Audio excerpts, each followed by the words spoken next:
Welcome to Building the Future, hosted by Kevin Horick. With millions of listeners a month, Building the Future has quickly become one of the fastest rising programs, with a focus on interviewing startups, entrepreneurs, investors, CEOs, and more. The radio and TV show airs in 15 markets across the globe, including Silicon Valley. For full showtimes, past episodes, or to sponsor the show, please visit buildingthefutureshow.com.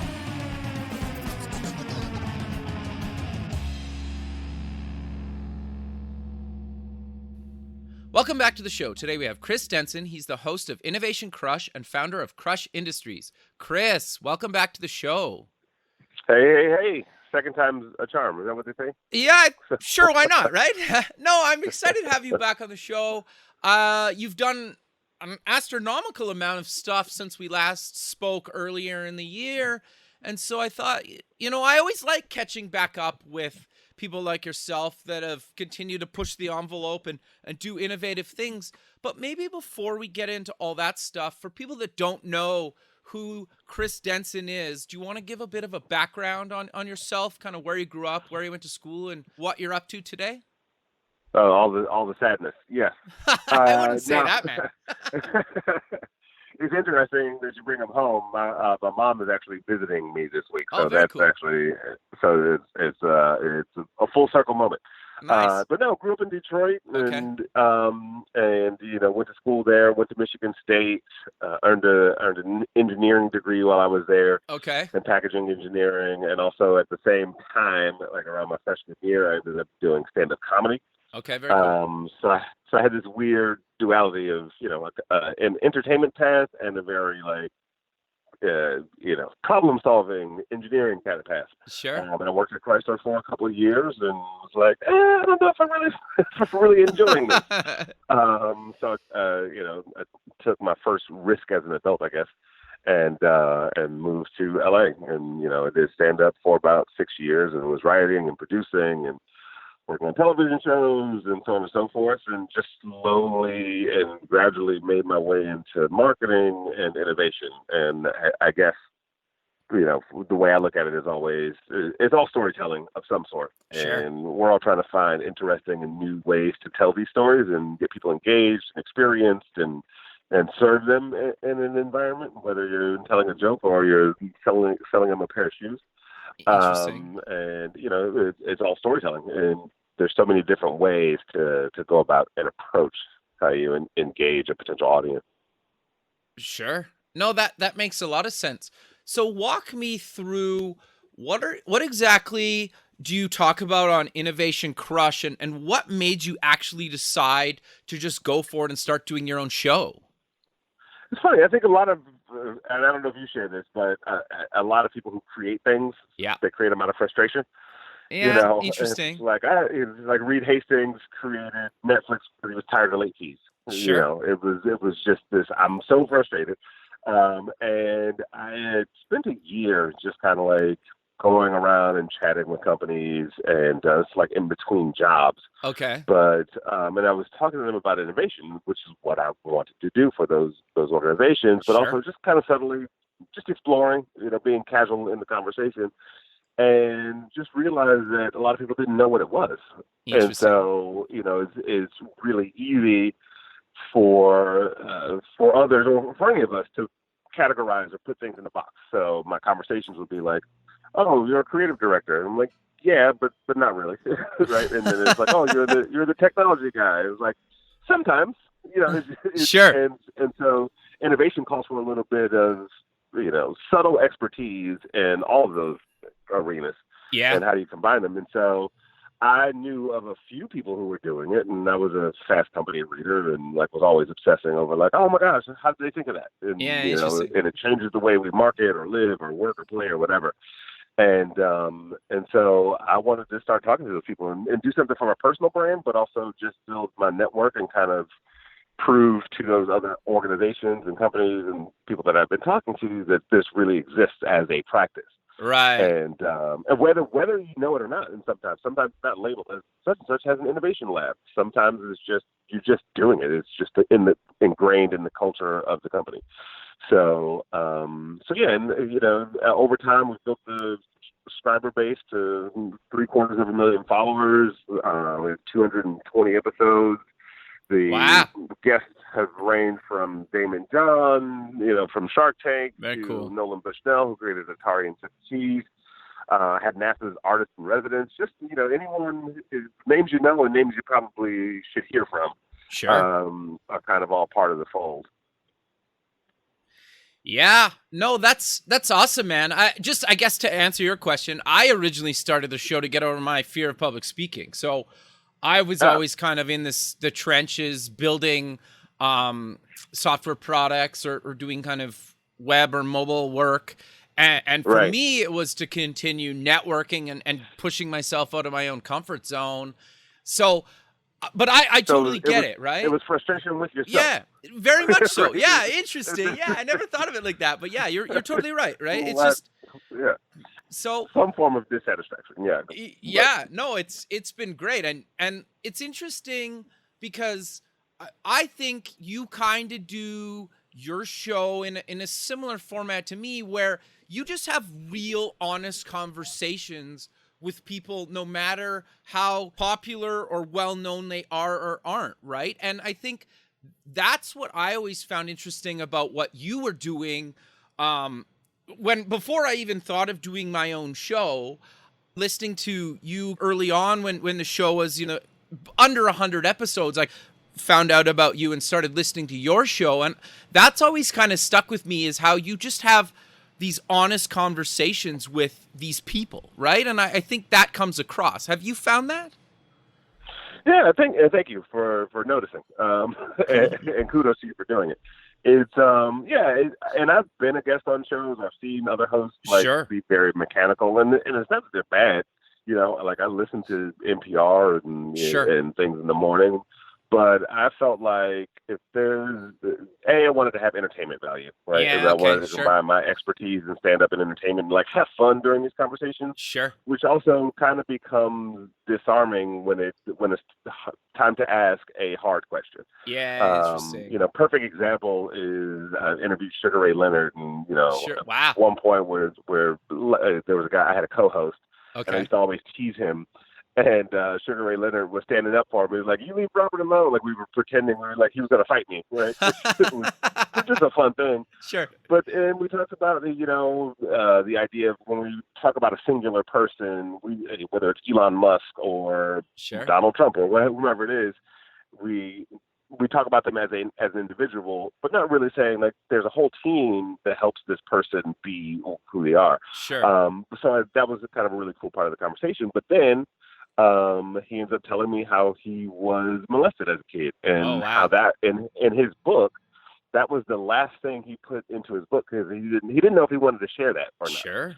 And he said that was the number one thing that people wrote to him about, like, thank you for telling us. So forget about the business acumen and his triumphs as an athlete and an Olympian.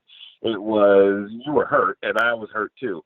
And I think, from an innovation standpoint, I really feel like we are emotionally connected to the things that we create or the practice that we do on a daily basis. Yeah. And to be emotionally clear in that process of creating Sure. is super important. And so it's just one of those hidden aspects of honesty, like you mentioned, Sure. that provide value for both the person that we're talking to as well as the audience. Yeah, it's an interesting feeling when you're having a conversation with somebody and they feel so comfortable with you and you to them that they share those very intimate things with you, right? And knowing that they're going to go up online or through different media channels, right? And it becomes public knowledge almost, right? And that's a really cool feeling. So I totally get that. It's fun. And, and thank you again. It's one of those things where one of my favorite sort of compliments I get is like, "Oh, how long have you known such and such?" Whatever the guest is. I was like, "I just met him that day," and they're like, "Really?" Like, it sounds like you guys knew shit. Like, we talked for maybe 10 minutes before, No, that's interview. Cool, man. That's really cool. It's a fun feeling. So, you recently put out a book. What made you actually decide to write a book, and what's the book about? Why? I ask myself that every day. But it's a ton of work. I did a tech book a number of years ago. It's an astronomical amount of work. So I'm curious to know why you did it. I get a lot of questions, when people, when I would be talking about the show or just my work. Okay. And it's just like, oh, what is it? What are the most common things you found in innovation or innovators or, Okay. These kind of principles. And, every episode of the show is different. Every project that I've worked on is different. And it's Sure. hard for people to see, like on a resume or wherever you talk about your craft, what the common threads are, right? Sure. 'Cause I could talk to an artist, and then I can talk to the Kinjas, which is just won America's, or they didn't win, they were the runners-up on America's Best Dance Crew, or I Right. can talk to the CMO of GE, right? There's so many, and it's like, well, what do they all have in common? And so I extracted these 10 essential rules for breaking essential rules, as the book is titled. Okay. From the conversations and my own personal experience. So I wanted to organize it into some basic principles that people should just be aware of when they're entering, an evolution process. And I say evolution not in a Darwin sense. Sure. It's just like we're all trying to reach new plateaus in our lives and our businesses. And there's just it requires different mechanics. And so what are some of those things, and how do we stay in the practice of innovation?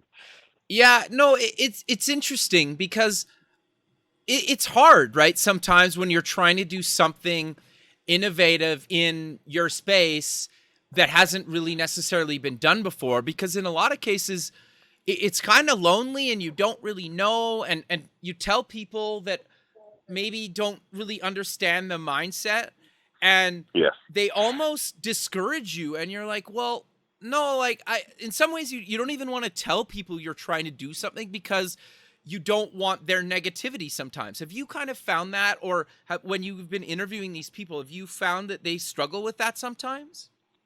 It's really funny when I give talks, it's and I do my takeaways at the end of it. That's the number one thing I talk about. There's usually like 5 or 6 that I talk about, but loneliness is the first word that pops up.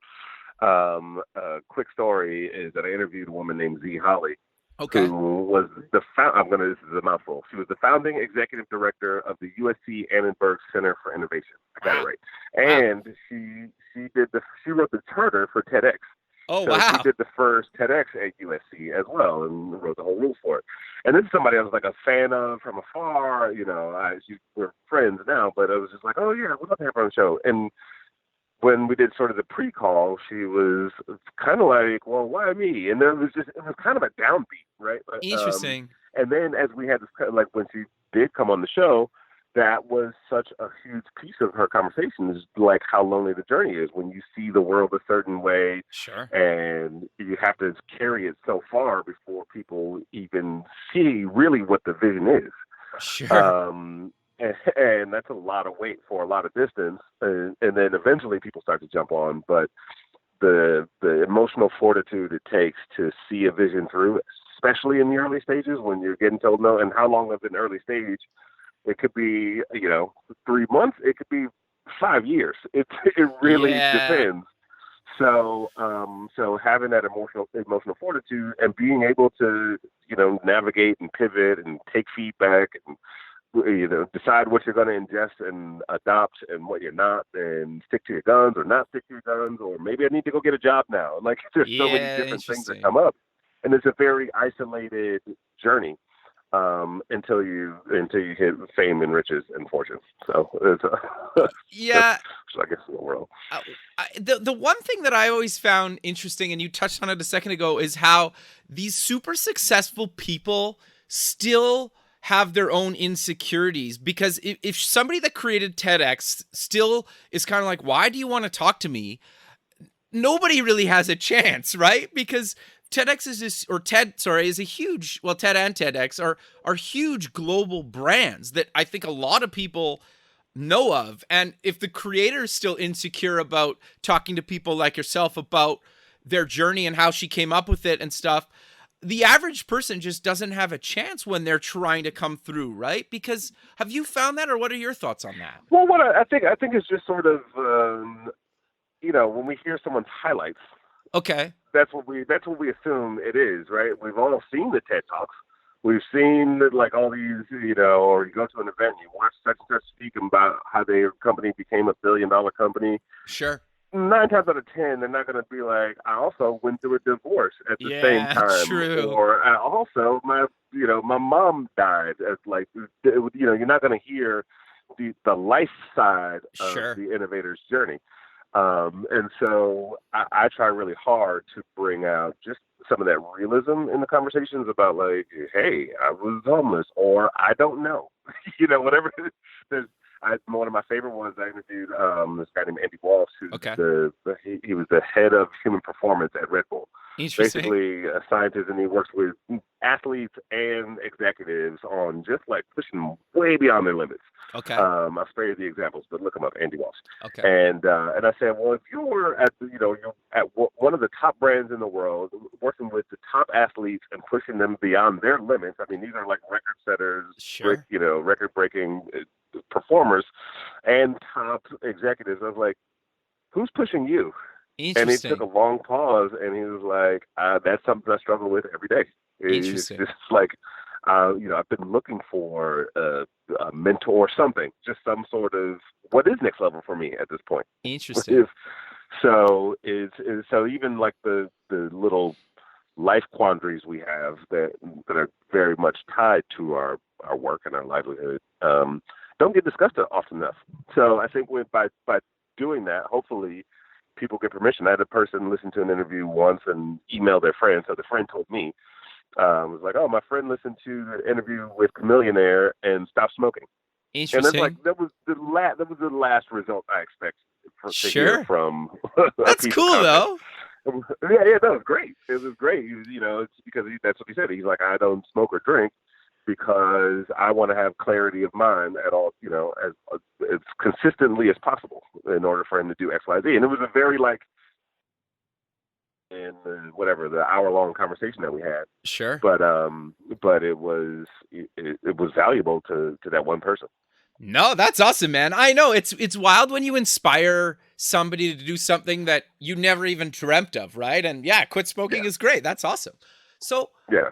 But I want to dive a little bit deeper into the book. It's called Crushing the Box, 10 Essential Rules for Breaking Essential Rules. But maybe give us a couple examples of stuff you talk about in the book. Well, aside from it being a #1 bestseller, Kevin. Oh, I love it, man. I love it. Now,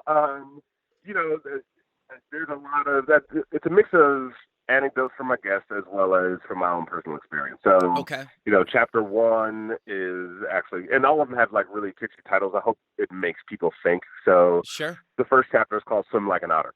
Okay. And Swim Like an Otter is I interviewed NASA's artist in residence, this guy named Dan Goods. Interesting. And he told me the story about how when he was in art school, he had a professor who had him draw a picture of an otter. And so he did it and, turned it in. And the professor goes, okay, tomorrow morning, meet me at the pool. And he's like, all right. And so when he gets to the pool, he shows him a video of an otter swimming. And he's like, now get in the water and swim like one. And then do the assignment over.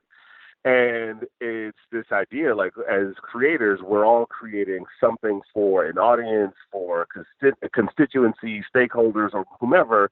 And how much empathy do we have for that particular audience, right? Okay, sure. So I talk about this concept of, instead of been there, done that, it's go there, do that, right? So if you want to create something for NASCAR, it's easy to read all the reports and have a conversation with some stakeholders there.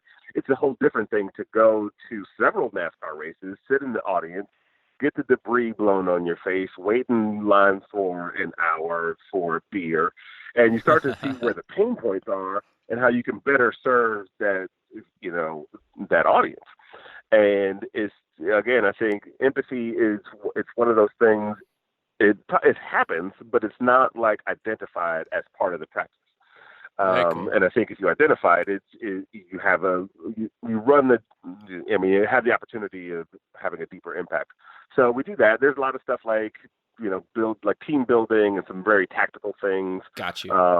There's a chapter that I love called Death by 1,000 Slaps. Interesting. How'd you come up with that? First of all, I'm a martial arts fan. Okay, interesting. And I've done martial arts since I was 17 years old. But Very it's cool. like one slap probably won't hurt you. Like you rub your cheek, you're like, oh, okay. But 1,000, in succession could damn near kill you.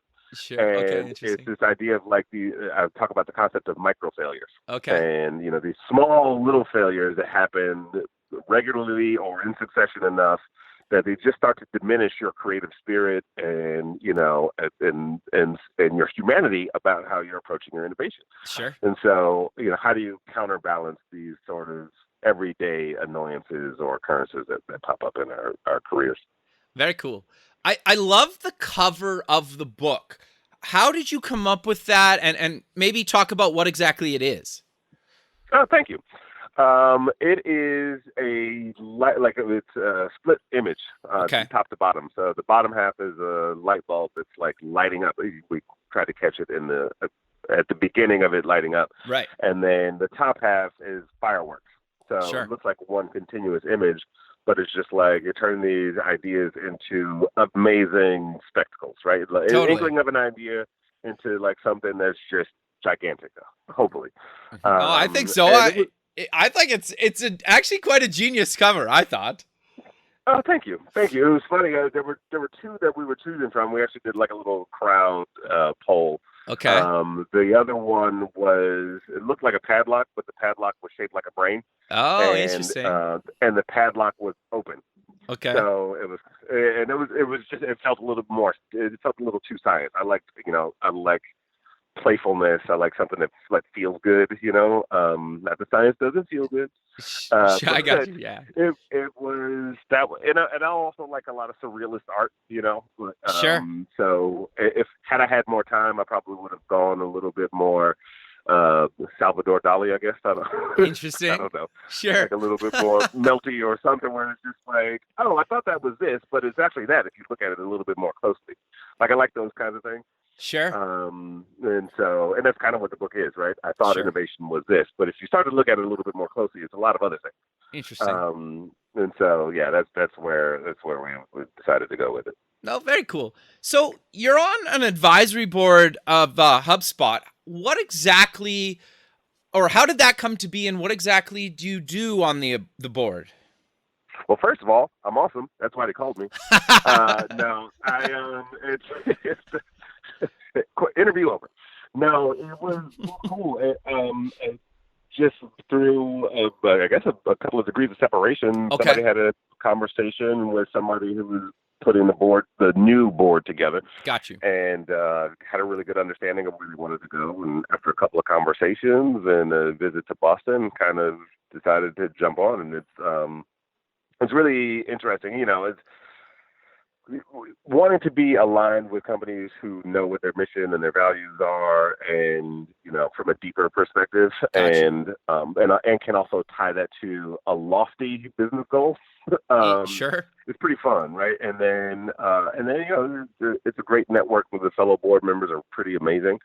And the company is doing great. For those who don't know, HubSpot is sort of an inbound sales management system, right? So your emails, how you communicate, Sure. follow-ups, all these things. But it's the way they have approached it is pretty awesome, and they've kind of anchored on this idea of growth, Okay. personal growth, business growth, and then their own, they're helping businesses grow, and then they're also trying to grow as a business. So it's been a good 6 or 7 months since I've been involved, and Very so cool. far so good.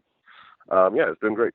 No, that's awesome, man. And you have a partnership with WeWork. Do you want to talk about that and what exactly that is and how it came to be? Yeah, we just it was interesting. I'm going to do a book launch at Okay. WeWork in Harlem. And, Oh, interesting.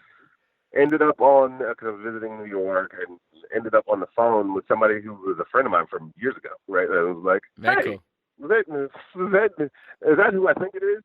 And so, he knew about the journey of Innovation Crush and so on and so forth. So we got to talking about doing a larger relationship. Okay. And so just became a global ambassador. Literally kicked it off last week. Oh, congrats, man! That's huge. And yeah, thank you. And so they have a studio in New York and one in LA. So I'll be recording Innovation Crush from the studio here in LA. Nice. And so if anybody wants a discount on a WeWork membership, that's at a baseline, I can definitely help with that. Nice. They can, audience can feel free to email me or find me on one of the social medias. Sure. But yeah, it's been fun. So it's really I actually worked at a WeWork for the first time last week, and I was like, this actually is amazing. This is 100% not salesy at all. Like I really felt like I knew it was amazing as a business. Sure. But as an entrepreneur to be there, I'm like, this is so awesome. And I'm a member of Soho House. I've been I've kind of done these other sort of membership workspace kind of things. Right. And WeWork is pretty solid. It's pretty solid. No, that's awesome, man. No, congrats. That's great. I think I love when you can work out these cross promotion type things, right? That benefit both parties, and then you're actually passionate about the company and you use their product or service, right? Oh, absolutely. It's funny. I'm also a brand ambassador for Samsung. Okay. And interesting. I've been talking about Samsung products for years, and just the way their connected ecosystem, when people start talking about connected homes and connected living and with the TVs and the appliances and the phones and the tablets, right? They have one of the best ecosystems, and they are, I've come from a media agency from an innovation standpoint where, the head of innovation at OMG for a while. And it's also a media platform. So you've got all these amazing connected pieces, and I have one of their refrigerators in my home, which I'm ecstatic about. It's got the touch screen. I can pull up recipes. I can order from Instacart. Nice. I can talk to it. It's some novelty, but a lot of just awe in the experience. But I think, I'm lazy, so. So I'm always trying to find, how can I get somebody else to do the heavy lifting? I mean, obviously I want to provide value in exchange, but it's even how I built my show. It was I don't want to, as a matter of fact, if you look today, I don't have a huge social media following. The show has a big audience. Right. But a lot of that was at the beginning, I would partner with other organizations who had, a big audience, but didn't have content. Right. And so they would be like, oh, we have a partnership, and let them take some episodes that are themed, their goals and initiatives are. And so you create these win-wins. And I think a lot of times as entrepreneurs, we think we have to do all the heavy lifting on our own. Sure. And there's so many different ways to create mutual benefit and partnership. Sure. And even frenemies in some cases, right? It's interesting. Finding a way to work with your competitors. Sure. So it's a practice that I've kind of put in place both in clients and businesses that I work with, as well as the content that I've created. So are these partnerships sometimes paid or unpaid, or it really depends? They vary. It's again, it's how do you define a win-win? Sure. Is it partially monetary and then some in kind? Is all in kind? Is all it just depends. And if it's a real partnership, maybe there's other things that we do together that are a little bit more monetarily lucrative. Sure. So and I think that's the other thing is not big as to what a definition is on a certain business construct. Sure. Right? You have that malleability to be smart and opportunistic when the times arise. No, that makes a lot of sense. So you've also branched out into doing some judging and some live hosting, some big events. Do you want to talk about some of those and what exactly you did and how you got involved with those? Yeah, it's I think when you host a show, people are like, can you host our thing? Sure. You're maybe. But so I had an amazing opportunity this past summer in conversation with Cannes Lions, and they were doing their first ever television broadcast. So and kind of sold a digital pass to the festival where you could log in, or if you were at the festival already, you had access to this. Right. And so we did 50 hours of live television Wow. programming, over the course of a week, to about 60 different countries. And so for the first time ever, there were 3 of us that were hosting. There were 2 in studio, and then I was the guy that was roaming. Okay. And going to different booths and doing interviews backstage with like the Princess of Jordan, or That's got to be like, cool, really, though. it was super cool. And not only that, like I've watched Cannes Lions afar as a fan. Sure. I've never been to France, let alone Interesting. Cannes Lions. And then so I was wide-eyed at both as a host and as an attendee. Sure. So it was a really cool opportunity. I did a book launch in London, and I went and kind of just knocked on the door of those guys and had a conversation or two, and then it turned into some other conversations, and then ended up in France in the summer. So that doesn't sound terrible at all. That was a great one. And so just, and that's just more of what I've been trying to do, like as I evolve, right? And sure. Kind of adopting my own book. It's, I'm kind of on this path of being an Anthony Bourdain of innovation, right? Gotcha. Going around the world and telling you the cultural relevancy of different concepts and things and people and places, and hopefully doing it in a way that's fun and cool and accessible, sure. and not like too much geek speak. No, I think that's great, man. And talk about some of the judging you've done recently. Yeah, it's been a busy season. So for the second year, I was a judge for the CES Innovation Awards. Very cool.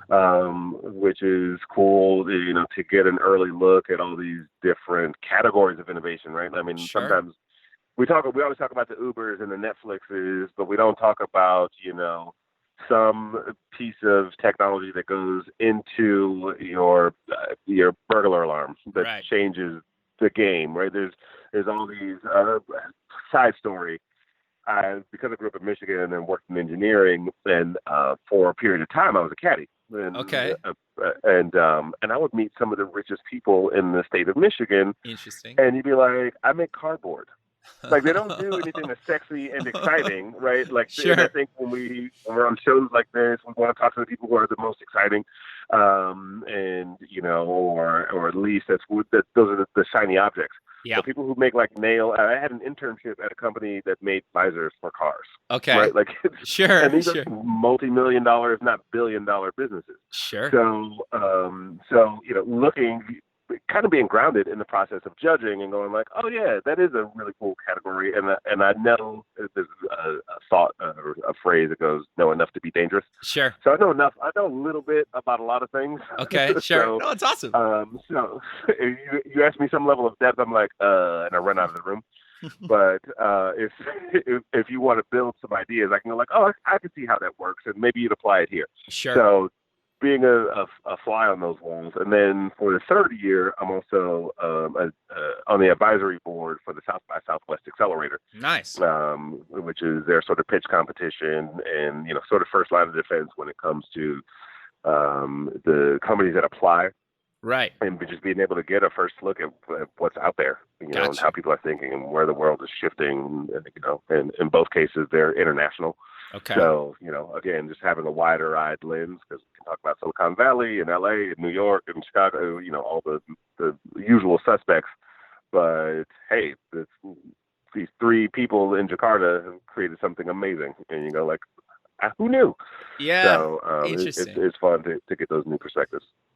No, I think that's awesome, man. So I'm curious, though, and you've kind of mentioned it throughout the show, but I want to cover it a little bit more in depth. Sorry.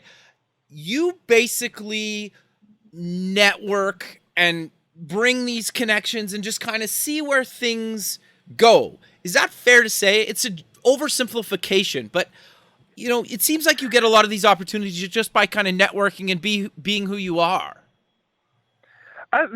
Probably so. Okay. I'm weird. If I'll ask a lot of my guests what their superpower is. Okay. And I think one of mine might be connecting the dots. Especially between things that don't necessarily belong together. Interesting. And and it's also a little bit of serendipity. I might have Okay. a conversation on Tuesday, and then with somebody I've never met before, kind of a new business or a thought in their own business, and Sure. then by Friday, I've met a resource for them. A perfect example: a friend of mine is starting a business based on wine. Okay. They're looking for investors, and they're based out of Denver, Colorado. A friend of mine is looking to do some micro investments, and I was like, "Oh, we had this conversation," and then suddenly she's like, "I'm actually from Denver, and I'm going there tomorrow." I'm like, "Oh, Interesting. you guys should definitely get together." And that's a one-to-one scale, but there's also like I may have met with a business and spotted a need that they may not have even mentioned, and then a couple of days later, I'm like, "Oh, you know what could be a perfect and interesting solution is this." And in some cases, I'll give you an example from my days at OMD, which I talk about in the book. Sure. But we partnered a company called Emotive, Okay. which is a meditation sort of. It's almost like a connected sweatband. It Okay. monitors your brain activity, tells you which Interesting. parts of your brain are most active and not, especially in my case. And then we partnered them with the launch of a zombie series on CW. Interesting. And we allowed people at South by Southwest to actually get their brain scanned Very by cool. this thing. It's not like looking for tumors or cancer or anything Sure. crazy. It's just like, are you in a relaxed state? Are you in problem-solving mode? Are you tired? Do you need more rest, et cetera, et cetera. And it was this beautiful color-coded visualization of each individual's brain activity. And so we also did 3D printing where we 3D printed brain-shaped pieces of candy. Interesting. And basically, like if your brain showed up purple, we would give you the purple piece of candy, and suddenly Kevin gets to eat his own brain. And I think it takes a weird skill to go like, oh, zombies, brains, like meditation. Like it's just That's awesome, though. Yeah. So hopefully I get to do that like on a daily basis. That's kind of like just get to put odd things in odd places and have fun and move the needle on business. Sure, but you did it even for me the other day or like a week or so ago with Nathan from Corduroy. Oh, right. Yeah. Good old Nathan. Yeah, so I talked to him the other day, and he's going to do the show in the new year. So you've even done it for me, which I think was just interesting, right? The timing of everything. And it's funny that you mentioned that because he's talking about, and he wrote a book about how to outsource certain parts of your life. And it's funny because I was thinking about that the last couple of weeks, and then you sent me an email basically saying, hey, I think you should maybe consider having this guy on your show. And I was looking for those exact type of things, and he wrote a book on that. Yeah. And so I was going to mention that to you, but it just came to me. So I thought, let's put it in. Yeah, no, it's funny. That's actually giving me goosebumps because I mean, I don't think we can deny that there's a magic, and I don't want to get too woo-woo, or like highfalutin philosophical, but there's like a magic that happens when the right things happen at the right times, and you didn't ask for that. I mean, you may have, let's say you asked the universe, sure, but maybe. It was just like, who knew that was going to happen to you at that perfect moment? Yeah. And so I think, I try to just remain open, right? I don't want to go into a meeting with the answers. My manager the other day was like, "Oh, can you come up with some pitches for this, this organization?" And I was like, "No, can we go ahead and talk to them first?" Like, Interesting. because I didn't want to walk in with preconceived answers or like, "Here's your solution," right? I want to go in and like listen and be open and kind of absorb for a second and then go like, oh, I know what, and just kind of one more example in that same vein is that I had interviewed a friend of mine who became the CMO of Starbucks China. Okay, interesting. And at the time, they were opening like a store a week. It was something. It was some astronomical number. By the end of the year, they were going to have thousands of Starbucks. Okay. And she said, and this is a principle I talk about in the book as well, she said and by design, Starbucks with their C-suite or even new hires, they have an 11-week just period where they don't do anything but go and observe. right? Interesting. They have this, and so she just went and she went to Seattle and kind of just went to a few Starbucks and had meetings and blah, blah, but didn't present any, decks or here's what we're gonna do or here's what I think. It was just shut up and listen and watch for a while. Interesting. And then see what the answer is, right? Or what the next step is going to be. And so, it is that sort of magic of all right, let me just be open and kind of, and we all feel like we just need to do all the time. At least I do. I feel the angst of, I gotta be, Alexis Ohanian recently was featured in an article where he was kind of defaming the notion of hustle porn. Right. Okay, we all have to be on all the time. If you're not working on your business, 60 hours a day, then you're going to fail. And but there's something to be said about just shut up, sit back, and kind of let your skills go to work without you forcing it to do so. No, I totally agree. It's interesting because even just sending somebody that you've worked with in the past, hey, you got a new job, congrats, man, we should just catch up.